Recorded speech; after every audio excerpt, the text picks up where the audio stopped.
আজকে আমাদের ফ্ল্যাটে বিয়ের অনুষ্ঠান ছিল, দুপুরের খাওয়া। দুর্ভাগ্যবশত আজকে আমরা খুলনা যাই, সেই জন্য বিয়ের দাওয়াতটা মিস হয়ে যায়। আমরা 9:45টার দিকে রওনা দিয়েছি, আর এই দিকে দেখছি এত সকাল সকালই সব রান্না বান্নার আয়োজন শুরু হয়ে গেছে। কি আর করা, দেখতে দেখতে চলে যাচ্ছিলাম। আর আমাদেরকে এগিয়ে দিচ্ছিল আমার দেবর, শাশুড়ি মা, শ্বশুর মশাই, ননদ, সবাই। হাতে অনেকগুলো ব্যাগ ছিল, সো যে যার মতন ব্যাগ নিয়ে যাচ্ছিল।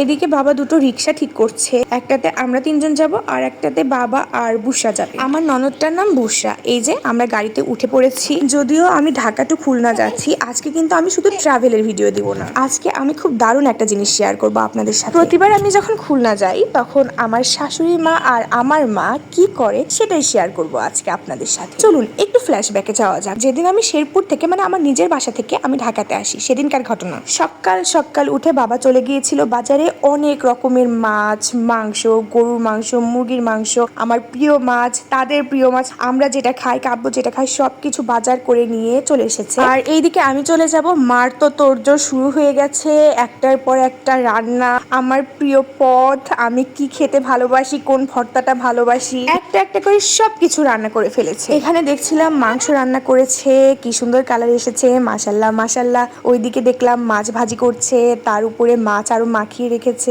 মাছের তরকারি করছে, মাছ ভেজেও দিবে আবার তরকারি হিসাবেও দিবে। ছোট ছোট বাটিতে দিয়েছে, আর তারা সবসময় আমাকে বাটিতেই দেয়, কিন্তু আমি সেই বাটিগুলো আর ব্যাগ দেই না, যার ফলে যে কয়টা বাটি ছিল সব শেষ করে তারপরে তারা আবার পলিথিনে আমার জন্য মাংস দিয়ে দিয়েছে। এইদিকে আম্মু অনেকগুলো পিৎজা বানিয়ে রেখেছে, সেটাই দেখাচ্ছিলাম। এরপর আমার কালো জিরা ভর্তা পছন্দ, তাই কালো জিরা ভর্তা করেছে, শুটকি ভর্তাও দিয়ে দিয়েছে এক বাটি পুরো করে।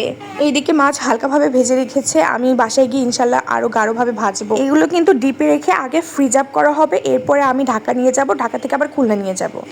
আম্মু তো পারলে কলিজাটা ছিঁড়ে দিয়ে দেয়। এই অবস্থা। এই তো হলো বাবার বাড়ির দিকের অবস্থা, এখন আসি শ্বশুর বাড়ির দিকের অবস্থা। এই যে আমার ননদ আমাকে একটা কাজ করতে দিবে না, সে আমার বলতে গেলে ডান হাত। শ্বশুর বাড়িতে ব্যাগপত্র যখন বাবার বাড়িতে যাই ঢাকা থেকে তখনও সে গুছিয়ে দেয়, যখন ঢাকা থেকে খুলনা আসি তখনও সে গুছিয়ে দেয়। আমার শুধু বলতে হয় আমি কি কি নিব, কোথায় কি কি আছে, আর সেগুলো কোথায় রাখবে, এইটুকুই। অন্যদিকে আমার শ্বশুর বাবা সবকিছু পলিথিনে ভরেছে, এগুলো এখন ব্যাগে দিবে। মা সেই কয়েকদিন যাবত অনেক অনেক কিছু রান্না করে ভরিয়ে ফেলেছে দেওয়ার জন্য, যে যাতে দুপুরে আর রাতে রান্না করতে না হয় ভাত, সেই জন্য পোলাও দিয়েছে। পরের দিন সকালের জন্য রুটি বানিয়ে দিয়েছে। খুলনাতে তো বেশি দিন থাকা হয় না, যে কয়েকদিন থাকবো সেই কয়েকদিন যাতে আমার রান্না করে খেতে না হয়, এর জন্য আমার মা আর শাশুড়ি মা দুইজন মিলে একদম ভরপুর রান্না করে দেয়। এই দেখুন আমার ফ্রিজের অবস্থা। বাসায় এসে সবার আগে এগুলো ফ্রিজে তুলেছি, এরপরে দুপুর 3টা মনে হয় বাজে, তখন মার দেওয়া পোলাওগুলো শেষ করলাম খেয়ে। শেষ করলাম বলতে কিছু আছে রাতের জন্য, উপরের সব আর এইগুলো দিয়েছে মা,